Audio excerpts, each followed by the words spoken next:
I want to talk about the movie industry. So, we live in Los Angeles. It's pretty important to the economy here. And I wanted to learn more about it. As you may or may not know, a movie just came out called Snow White. Boo! Whoa. Wait, hold on. Are we booing or cheering for this? You got to let me know. Snow White was the first movie they made, right? Wasn't that Disney's first feature-length? I believe film? so, yeah. Before they in went. like 36. Before. Well, turns out now that it's woke, it's gone broke. Is this good or should I be cheering or booing? You should, whatever your heart says. 43 million opening weekend. It's very low for a $270 million budget. Weak opening, worrisome for Disney. And the natural response that I'm seeing on the internet is that Snow White has gone woke. Snow White has gone woke, and that is why this movie is flopping, and that is the main thing to blame. And of course, I believe that instantly because it aligns with my entire worldview. So I'm locked in, but I thought I would look into it more. And as I looked into it, I discovered really that we're at a real precipice, a real interesting time in the movie business, especially here in Los Angeles, especially here in America, that is, it's changing rapidly under our feet. And I want to talk about it more. So Snow White, while doing terribly across the board, box office wise, actually outperformed in red states. So possibly it's not 100% entirely on the woke backlash. And it could be more having to do with the fact that so it's not woke enough for the blue states. It's not woke enough. Oh, damn. Or maybe, Doug, it's possible that the lackluster performance of Snow White and Mickey 17 and Dog Man and Captain America are not entirely on a woke, not woke spectrum. Maybe that's affecting some people's ticket sales. You guys are shaking your heads. I don't understand. Maybe I got to convince keep saying you more. stuff that makes no sense. This is a podcast. It's possible that the entire industry is going through some bigger problems. The 2025 box office is off to a terrible start. Not just Snow White, but every movie released this year is off to a pretty bad start. And we're way down from last year, which was already a bad year. So like 50% ticket sales in March are down from last year, and last year was a bad year. These are, I assume, mostly like theater box office, right? This is theater box office. Okay. Yes. This is not like, Which I don't know if you'll get to this, but I assume streaming and big competition part of is it. probably Yes. okay. We'll talk about streaming. Yeah. But and it's about the movie industry, because there's still like most movie, theaters not are even still movie, open. like movie theater industry Yes. in a way, right? Okay. Movie theater and like Hollywood studio productions. Right. Big And the whole system. Yeah. it's falling apart. They're selling less than ever. So is the problem supply or demand? That's kind of what I'm going to go through today. Is it that there's not enough good movies, or is it that people aren't wanting to watch movies, or is it some combination of both? Let's go through this real quick. I'm sure there's no nuance to this. In the comments will let us know there's no nuance. Do these box office flops, including Mickey 17 here, which turns out was not woke, but still flopped, they spell the end of Hollywood? And first thing people say is COVID. People will say, well, it's a reaction to COVID. Ever since COVID, people aren't going to movies as much. It's a COVID thing. I looked into that too. It turns out like every other out-of-home entertainment thing, like, for example, Broadway, sports, concerts. In the top right, we have people going to a live D&D show. These are up. They've recovered from COVID, and they are now up in sales. They've trended back upwards. Movie theaters are the only one of like out-of-home experiential type things that are still declining. So there's something unique happening in this industry. I want to take it back to 2024. I'm going to go back to last year. We're going to look at last year's box office and just get an idea. First of all, on the supply issue. Have we considered that D&D might not be woke? Possible. None of those were woke. They've only movies are part of woke. this to go back into the woke. D&D has famously purged woke. Yeah, there's no... I know of D&D, all those circles, famously right-wing. Well, the Dark Elves once you purged get all the Yard woke D&D, characters. all-white, right-wing podcast. finally a show for... Yeah, for the non-woke D&D crowd. Anyway, 2024, we're going to start at the 13th best performing movie of the year. And I want you to see as I go through, as I count up, if you notice anything about these movies. So this is Beetlejuice, the sequel to a 80s classic that did pretty well. This is Gladiator 2. It's the sequel to a 2000 classic that did pretty well. Uh-oh. This is Venom: The Last Dance. It is a third part of a trilogy of Venom movies that are part of a larger Spider-Verse that Sony owns. That's part of a larger Marvel-verse. Okay? This is Sonic 3. This is Kung Fu Panda 4. This is Godzilla Kong: The New Empire. The 5th in the Monsterverse, but the 39th Godzilla movie. This is Dune 2. It was pretty cool. I don't know, we got kind of Hold on. Whoa! This movie kind For of the fucked. record, this one ripped. This one kind of ripped. Still a sequel, okay? But kind of ripped. Mufasa the Lion King, a CGI remake of an animated movie. It's a prequel. Very necessary. Is it very a prequel important. to the animated one or the live action It's one? a prequel. Well, they call it live action, but it's all computer generated. Are these live action? Woke has just destroyed so many studios. Woke is is that just the pattern? taking down. Is that the pattern I'm seeing? I mean, look how woke this Mufasa lion is. You film real tigers. Yeah. Okay, they're real lions in the original Lion King. I'm beginning to notice the trend here. Are you noticing the I pattern? mean, Despicable Me 4. oh my God. And then Oh, we have Wicked. Well, no, Now, it's part of Wicked the Wicked verse. Is Wicked is, of all these 13 movies I've shown, I guess an original property, but it's based on a Broadway play, which is based on the 1939 Wizard of Oz movie. It's based on the which is most based one on of a the book. most popular movies of all time. This is not an original property. Yeah. But it is the first movie I could even call remotely not a sequel of what I've shown so far. Sure. Super. Which is No, crazy, but right? we're This is- fighting to say This that. is what we're Basically. fighting to say. Yeah. Okay. We have Moana 2, Disney Back to the Well, Deadpool and Wolverine. Remember Logan? Did you guys see Logan? Yeah. Really emotional, powerful ending for the Wolverine Made me character. want more Wolverine. And then yeah. they said, let's bring him back. Yeah. Let's bring him back because there's more money to be made. Logan is so good. It was such an amazing And movie. the so It's the Dune undercuts part it, 2 you of know? movies. Yeah. And it's back. And then we have the #1 movie of the year, Inside Out 2, where they added more emotions to tell more of the story. And this did really well. One of the biggest animated movies of all time. I don't know if you saw a pattern from all of the top 13 highest grossing films in the world last year, but I think customers are seeing a pattern. I think they're starting to feel a little bit of fatigue from constant sequels and reimaginings of the exact same stories. And I went back to make sure I wasn't crazy here. And this is 1999, one of my favorite movie years growing up. This is, again, the top 13. I picked the ones that aren't sequels, and you'll notice it's a majority of them. You got The Sixth Sense, you got The Matrix, you got Big Daddy, you got Green Mile. It's a big mix, and they're not all CGI. They're not all, family action comedies. They're like a broad mix. There's a couple, Julia Roberts, she's overrepresented in 99, but there's a horror movie, there's a comedy movie, there's Stuart Little, there's a big mix. And even for the Zoomers, because I know Aiden is 12 years old, I went to 2006, and it's the same kind of thing. 2006, movies you grew up with, there's a lot of new IP here. The There's start Departed, of the there's Clickiverse. I just tried. it would today. Today, if Click hits the top 10, there would be a Click 2, Click 3, Yeah. Click Verse, Clicks. Yeah. You know what I'm saying? True. We're in a different era. So things have dramatically changed, and studios have gotten more and more safe. If we were to just look at the movies on this screen right now, we were joking about Click 2, right? Yeah. But these are like original properties that came out at this time. And then a lot of these did get a bunch of sequels, like Over the Hedge, Cars, Happy Feet, Borat, all got sequels. You're right. Yeah, And 100%. those are movies that have come out in the 2010s and ons, in the era where this like trend, I feel like, kind of started.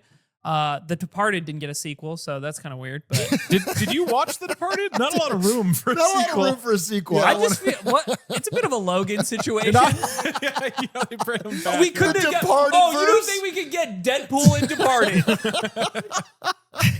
Scorsese cinema moment. I would love a Departed verse. Okay, so anyway, There's you like can see. one character left. You can see that Disney, but not only Disney, all these major studios have begun playing it safe. Investors are noticing, consumers are noticing. People are afraid, first of all, in a declining sales environment, to lose their job. So they only want to greenlight movies that they know will be a success. And now we're getting to like 4th, 5th, 6th movie. Like the Yeah. Pirates of the Caribbean series is long dead, and they're stomping on its grave because they're trying to recapture the magic of like a 2003 first time seeing Johnny Depp. Yeah, what's up? Teacher, I have a question. Okay. How much do you think, which is maybe what you'll get into, of that, the fact that last year the top 13 movies were all sequels, Yeah. which is insane. Do you feel like that maybe it's that people do really like sequels, not that they're getting tired of it, right? Is it like those were the ones that were the most successful 13 movies? So maybe it's like this is what audiences actually want. Is there any 100%. argument to that? There's a huge argument to that in that it is working, but less and less effectively. It's like a drug. It's Okay. falling. We're Like a falling down the short-term- drain. That's exactly Yeah. what I was thinking Yeah. of. Right? Is like the repetition of the formula is slowly like think about sequels in the 2010 sort of era. and how year after year after year, box office record getting broken, right? And now we're kind of hitting the fatigue where it's enough to get some people going, but we're petering off. The broad industry and none of is the struggling. and because this is like the majority of movies coming out, I feel like less original films have the chance to be the next big hit or franchise or something like that. I mean, Because they there's simply less of aren't them being getting made in the greenlit first place. outside of streaming services. Like Yeah. in terms of box office, they are not putting them in theaters because they're too risky. So we know that there was a supply problem. People are at least in somewhat getting fatigued with the same thing over and over. But there's also, as you are going to bring up, a demand problem. You can just see a long amount of people, large amount of people talking about how their consumption habits have changed around movies, which is that streaming services and the ease of being at home have changed their ability, and COVID in some way changed their buying habits of like actually going to a theater. It thought it was a temporary phase. It's not, and they're spending more and more time watching things at home where it's cheaper or easier. They have more control. And some people are sad about that. Moviegoing is not what it used to be, and it's leading to a shrinking pie that is being filled only with sequels and safe properties. But there's also one other aspect of the demand that I want to bring up, which is that maybe older people are leaning more into their home, but they're still watching a lot of movies. However, among younger people, especially younger than us, they're choosing our content. They're watching Lemonade Stand instead of going to the movie, or they're watching I Show Speed, or they're watching, I mean, that's the two. Never mind. Let's, Despicable Me 5. Push it Send out. it out. I don't care. Moana 10, keep it coming. Whatever keeps coming. us watching. So they're choosing creator content over premium TV and movies. YouTube is one of the biggest threats to the movie industry because even if they're not as high budget or as well thought out, it's exactly your niche. Whatever you as a person want, someone's going to make a 30-minute, 20-minute video exactly that for you for free. And it's really crowding out the ability of Hollywood to make what they used to be able to make. 56% of Gen Z and 40% of millennials find social media content, and that includes YouTube, more relevant than traditional TV or movies. And they feel a stronger personal connection to social media creators than TV personalities, which we monetize. So the last thing I want to say, that's the demand side. We talk about the supply side. The last thing I want to say that's really interesting about Hollywood and the movie industry right now is Xi Jinping. He's a great actor. He's going to be shaking things up. Wait, is he woke or not woke? Oh, he's as woke as they get. Nobody's All right. woker than classic Xi Jinping. Because you're talking about ChatGPT later, I used the new filter they added to make him Oh Studio my Ghibli. God. Dude, this kind of rips. Doesn't count. Wow. I like him more. He's friendly. Dude, this I would let him lead me. Yeah. Anyway, so Xi Jinping. So the 14th movie last year, I said the 13, right? The one right below that was this movie in China called YOLO. And it's an entirely original movie about a woman who's down on her luck, who takes up boxing, and it's a comedy. This was a hit in China. And it was big enough to not get maybe on everyone's radar, but 14th in the world last year. And one of the biggest non-sequel, non-original property movie. This year, they decided to go into sequels. And they released this movie called Nuja 2. This movie has broken every record you can think of entirely inside the Chinese domestic box office. It is a massive, massive, massive cultural hit. This is, if I can play the video, let's see.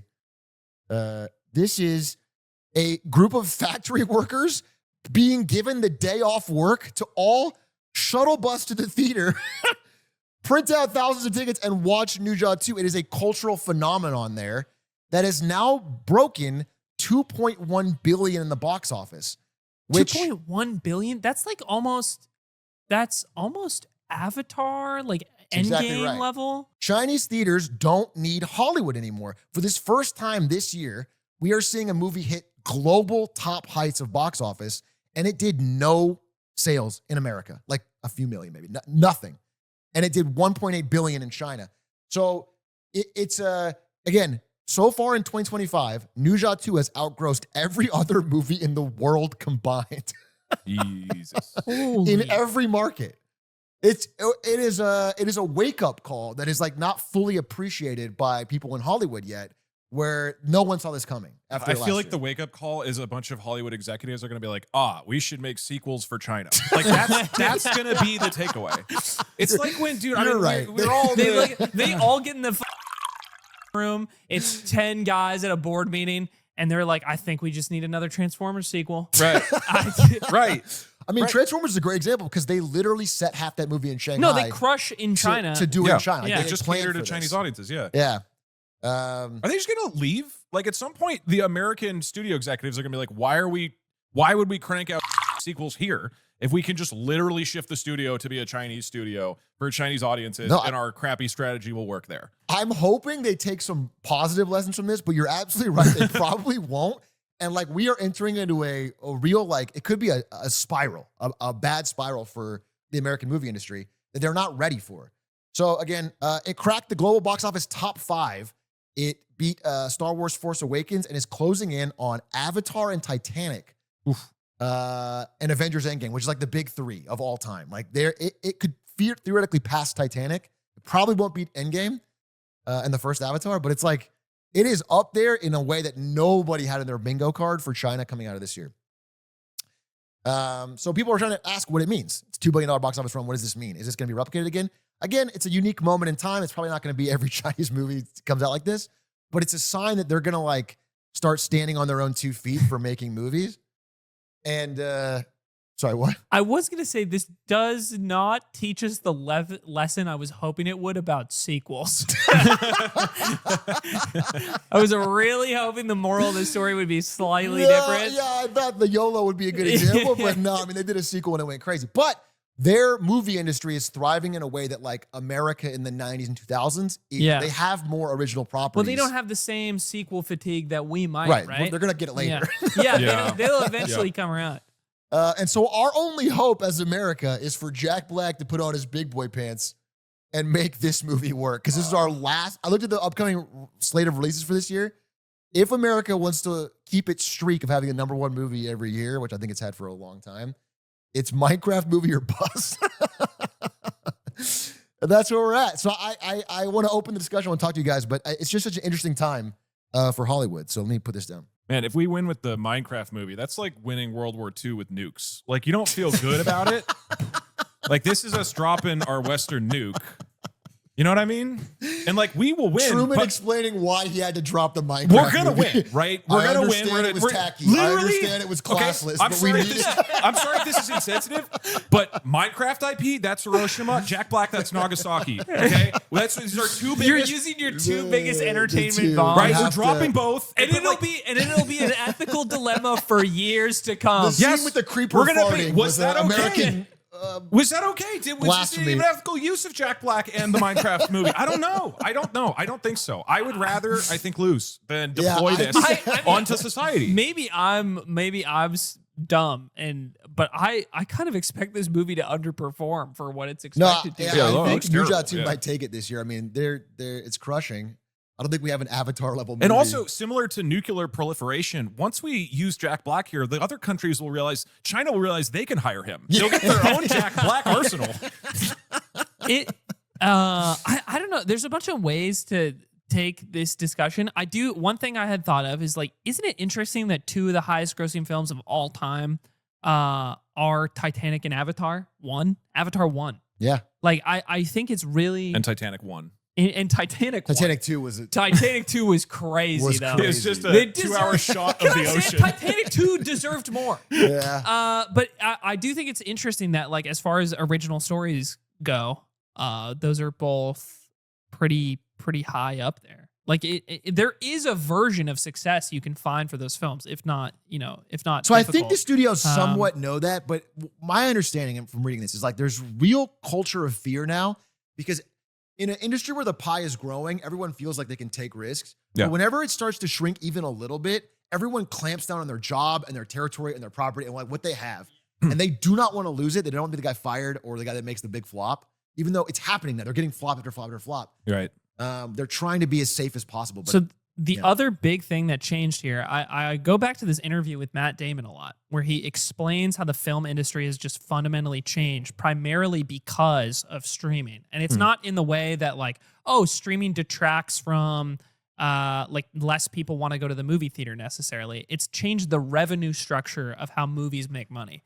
The old way is that if you made a film and it went to theaters and maybe it performed fine or it underperformed, you usually made it up on the back end with DVD sales. DVD sales were a huge part of how movies made money for Like a a long time. mid-budget film could be. Yeah, and he was saying a big part of like why so many movies from like his era of coming up in acting, like if you take like Good Will Hunting, I think he uses as an example. He's like, the reason that movie could get made is you didn't need it to be a box office smash to make it.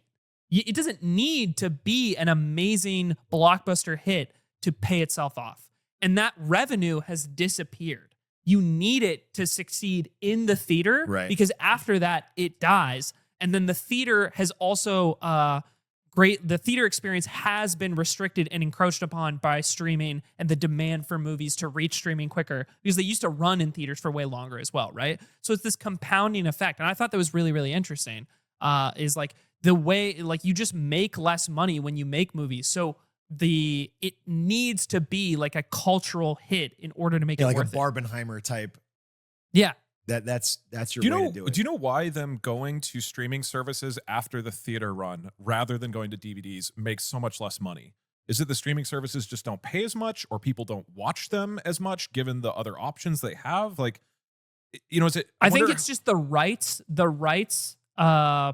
that the services are willing to pay for are less than the total revenue that you would get from all of the DVD sales to people. Yeah, I mean, or it's the like DVD Spotify or the versus DVD CD sales, rental. right? That's Like, just less. you just make Yeah. less Streaming money from services Spotify, do not yeah. need to pay as much. Yeah. Yeah. Yeah. And I'm sure part of it is just there is way, way, way more supply of stuff to watch. So Yeah. streaming services do not need to offer as much money. They don't need Yeah, your I mean, specific in the, movie. Yeah. in the Right. kids example, right? Your movie is competing with way, way more accessible media.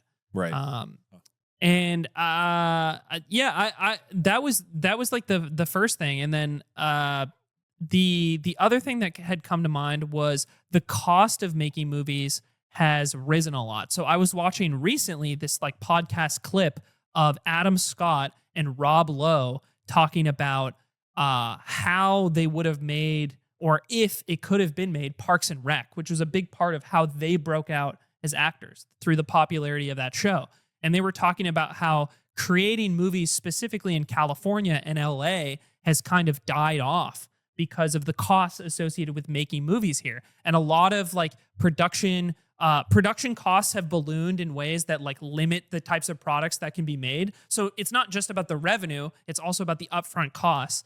And there's this like big fight of like where you can even make productions now. Like a lot of other countries or other cities offer like tax credits for you to Like come there and Toronto, make stuff. half the shows are made there. Yeah. 'Cause And Rob Lowe makes a point of like how he was working on a new project, and the main place that offered to give him the tax credits necessary to make the show was in Europe, I believe. And he just said, I can't do that. Like I cannot move my life to Europe for the duration of what it takes to move the show. And then the show just died.